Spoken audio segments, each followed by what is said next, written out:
Bueno, buenas tardes, mi nombre es Marta Páez del curso de propagación y micropropagación de plantas, soy del grupo número 16 y voy a explicarles acerca de los ensayos prácticos que realicé. Entonces, primero que todo, la propagación lo que hace es multiplicar especies, multiplicar individuos que tienen un valor y perpetuarlos. Entonces, para realizar esa propagación, entonces hay muchísimos métodos para realizarlo y puntualmente de cada método hay dos categorías. Primero que todo está la propagación sexual y la propagación, por otro lado, la propagación asexual. La propagación sexual, digamos que hay una variabilidad en la descendencia, pero la propagación asexual sí, digamos que hay una permanencia de las características de la planta original. La propagación sexual es un método netamente biológico, es decir, se obtienen plantas a través de semillas, es un método rápido, sencillo y económico de obtener material vegetal. Para realizar la práctica por propagación asexual yo elegí el tomate, específicamente la variedad Santa Clara. Entonces, inicialmente, ¿qué elementos necesité? Entonces, las semillas, la turba canadiense 2 kilos, pero en realidad la bandeja no necesitó 2 kilos, sino más o menos 1,5 kilos. Y la bandeja de los 128 alvéolos. Entonces, como podemos observar acá las características, es un peso de 1 gramo, tiene una germinación 85%, una pureza de 99% y se adapta entre climas de 500 metros hasta 1600 metros sobre el nivel del mar. Aquí estamos en ese rango acá en Ibagué, estamos ahí. Y esta imagen que se ve al comienzo es la imagen del día en que se estaba sembrando el tomate. Bueno, luego acá inicia el seguimiento fotográfico de las evidencias y al lado izquierdo está el primer día, cómo se ubicó la bandeja en un lugar con muy buenas condiciones, donde tenía sol, pero también tenía sombra. El día 4 es donde inicia la germinación. Entonces, el día 4 tuve una germinación de 39 semillas.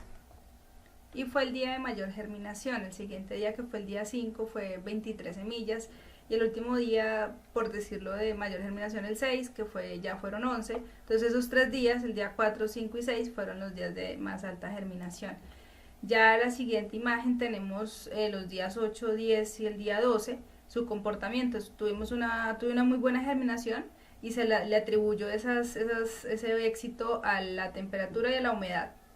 Por temperatura, porque no tenía un sol directo, pero sí tenía, digamos que sí tenía calor, y tampoco estaba expuesto a la lluvia, y tenía riego en la mañana y en la tarde, era muy controlado. Entonces yo tenía un aspersor pequeño, entonces tenía agua en la mañana, agua en la noche, entonces mantenía la turba, digamos que siempre le mantenía esa condición de humedad al tomate y hizo que tuviera una buena germinación. Entonces ya al día 15, pues ya los últimos 2 días, que fue el último día que germinó fue el día 13, que ya hubo la última.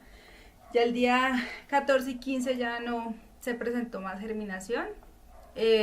Aquí acá hay una tablita que coloco como la curva. Notoriamente el primer día, que fue el día 4, fue el de la máxima germinación, y ya va bajando hasta obtener 0 al día 14. En cuanto al análisis de los resultados y respondiendo la primera pregunta, después de los 10 días de la germinación de la primera semilla, es determinar el porcentaje de germinación de la práctica. Entonces, de las 128 semillas sembradas, se obtuvieron 106, se germinaron. Entonces, el 82% de germinación tuvo el ensayo.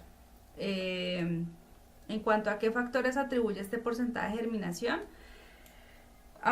a estos 5 puntualmente. Primero, el sustrato. Entonces, la turba es muy importante, fue muy importante para obtener este porcentaje, porque por su porosidad hay aireación, hay una retención de humedad. La calidad de la semilla también, digamos que como lo veíamos al comienzo, tiene un 85% de germinación. La humedad, la temperatura y la radiación, porque aunque no le daba el sol directo, en algunas ocasiones si yo sacaba la bandeja un poquito a que le diera el sol 10 de la mañana. Entonces pienso que esas 5 características, y fueron evidentes, fueron las que hicieron que hubiera este porcentaje de germinación. Todas las dificultades encontradas en el desarrollo de la actividad Yo como tal no tuve dificultades, pero sí considero que estos tres aspectos pueden afectar bastante el porcentaje de germinación y el desarrollo de una actividad como estas. Y es la falta de monitoreo, porque hay que hacer un seguimiento permanente en cuanto al sol, en cuanto que no le caiga agua. El monitoreo es clave, el manejo de la temperatura también, porque si tiene un exceso en la temperatura no va a ser bueno para la planta, la plántula, menos en esos primeros días de germinación. Y los materiales, es decir, la asepsia en los materiales, en la bandeja, en la turba, en ese procedimiento de siembra. Esos tres aspectos me parece que son muy críticos para poder desarrollar bien el ejercicio.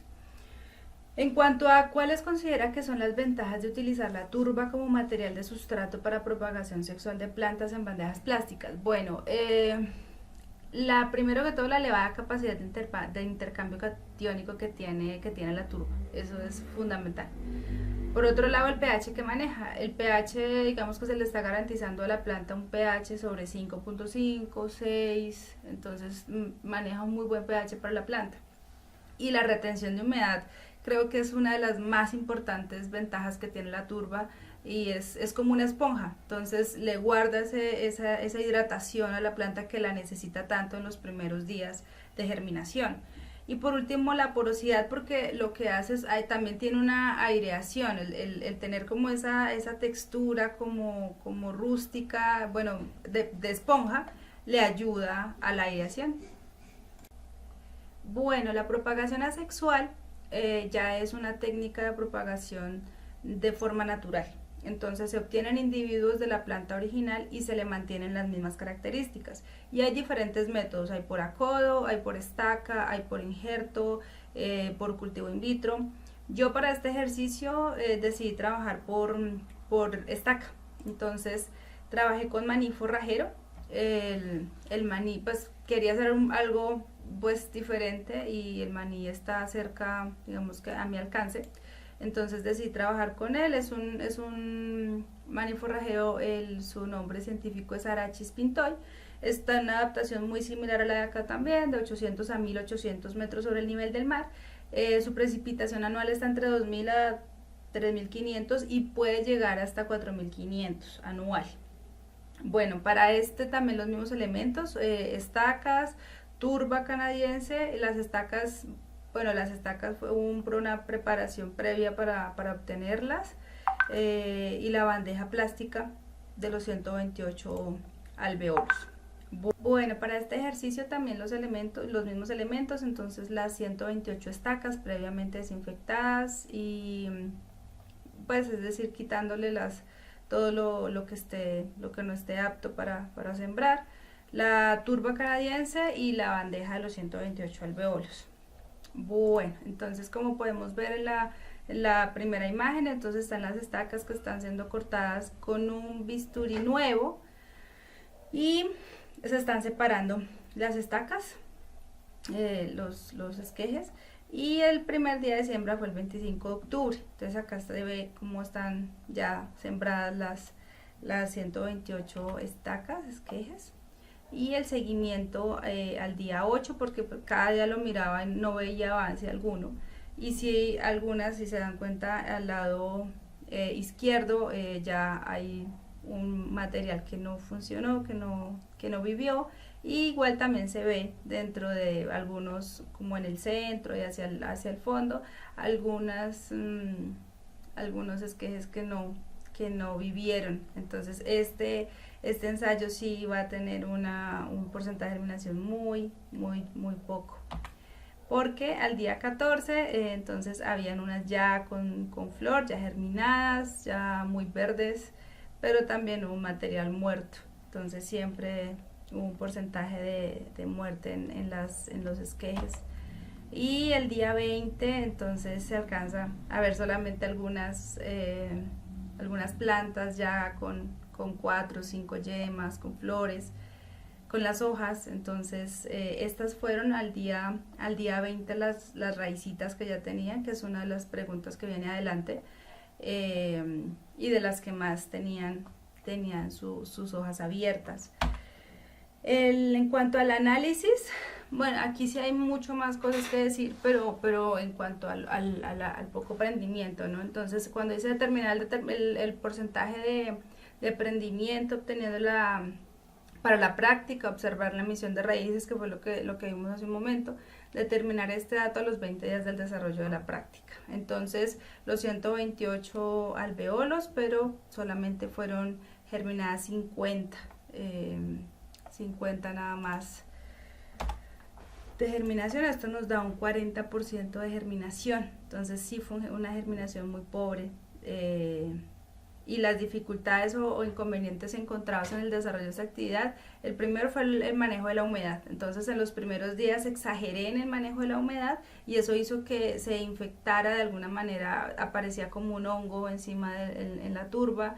Entonces y esa parte, por ejemplo, de las estacas que ven en esas partes donde estaba como un blanco de hongo, no vivieron. Entonces creo que el control de humedad en los primeros días fue muy poco, porque exageré en el agua. Creo que esa fue una de las principales causas. El otro es la temperatura, porque también hubo días que lo saqué al sol, pero también duraron mucho tiempo expuestas al sol, entonces la turba al entrarla estaba totalmente reseca.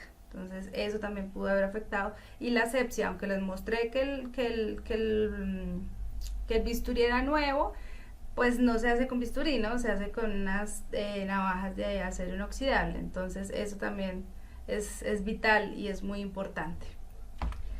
Entonces, ¿cuáles considera que son las ventajas de utilizar esta técnica de propagación y no utilizar semilla? La calidad, ¿no? Entonces, si uno está buscando calidad y uno está buscando que le salga exactamente el mismo patrón inicial de la planta original, es la calidad. Por otro lado, se mantienen las características de la planta, que es lo que uno busca, digamos que en el campo, que hayan unas plantas iguales en una propagación. Entonces, eso, mantener esas características es una muy importante ventaja. Los bajos costos. Esto nos representa muchos costos, ¿no? En este tipo de propagación, y es un método sencillo. En realidad, mientras se conozca bien la técnica, se realice bien, es muy fácil, es un método muy fácil para propagar especies. Además de los materiales, herramientas e insumos utilizados en la propagación asexual de la especie seleccionada, ¿cuáles más considera que se deben tener en cuenta para garantizar mayor éxito en la labor realizada? Bueno, aquí sí, muchísimos más, definitivamente. Primero, un área de desinfección. Entonces, estar seguros que tanto la persona que lo está haciendo como el área donde está haciéndose la preparación de las estacas esté desinfectada. Otro lado, los elementos de corte correctos, ¿no? Entonces, no se hace con un bisturí, se hace con una navaja de acero inoxidable. Por otro lado, la aplicación de biofertilizantes creo que es muy importante, especialmente en esos primeros días de germinación. Adecuación del área. Hay que tener un área muy acorde a las condiciones que necesitan durante el proceso que ya va a germinar la estaca.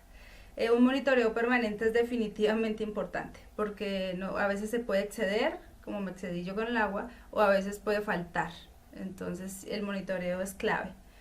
Y además digamos que ese control es porque y es algo del comienzo, y es de lo que se debe tener en cuenta, es la velocidad de una vez se corta a una vez se siembra. Eso es muy importante, porque en la siembra debe tener una condición de humedad que pueda sobrevivir esa estaca. La disponibilidad de riego frecuente y controlado es clave. Y el sustrato, ¿no? Entonces aquí lo trabajamos con turba, ya en un campo real ya se hace con una preparación con suelo, con tierra, pues tierra muy, muy fértil. Entonces creo que estas condiciones son muy claves para lograr una buena germinación, y a veces no exagerar, ya sea por mucho o porque falte, definitivamente. En las conclusiones, bueno, yo concluyo en cuanto al ensayo de la propagación sexual, que con el tomate se puede evidenciar que haciendo cada paso, todos los componentes en cuanto a las condiciones que tiene, en cuanto a esa revisión minuciosa del procedimiento, es exactamente lo mismo que pasa en el campo, pero muy a gran escala. Entonces ese compromiso que uno tiene con su cultivo es vital. En cuanto al ensayo de propagación asexual con el maní,